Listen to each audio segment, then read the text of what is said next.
Well, took it around the block. Got a few things to fix. It's pretty incredible that this thing is running and drivable on its own power. Had a XP cam supercharged 3800 to put in it, but I was just didn't want to deal with the whole stupid tune and all this other garbage. And my lifestyle and what I do on a daily, it's turnkey is everything. Um, so I had 3 different 3800s in the back of the shed there, and I picked one. This one came out of a Grand Prix. Thing runs pretty goddamn good. And then the Ford Fusion wheels, uh, those look pretty damn cool if you ask me. Got some body work to do, not much.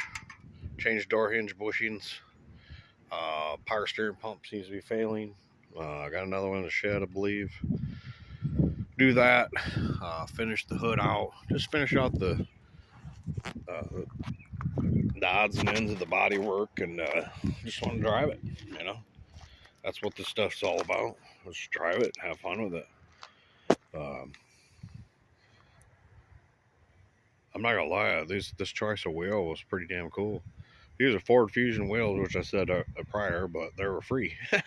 They're 18s, 18 by 7s, and put a 1-inch spacer on them. I'm like, or 1-inch, okay, 1 1/4 spacer adapter, going from 114 to 108 millimeter.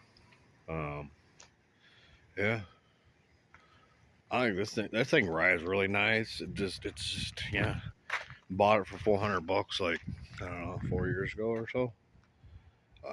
But yeah, I think it's gonna be a winner. I'm digging it. Feel like I'm gaining on some of this old junk. Got some more goals. Thanks.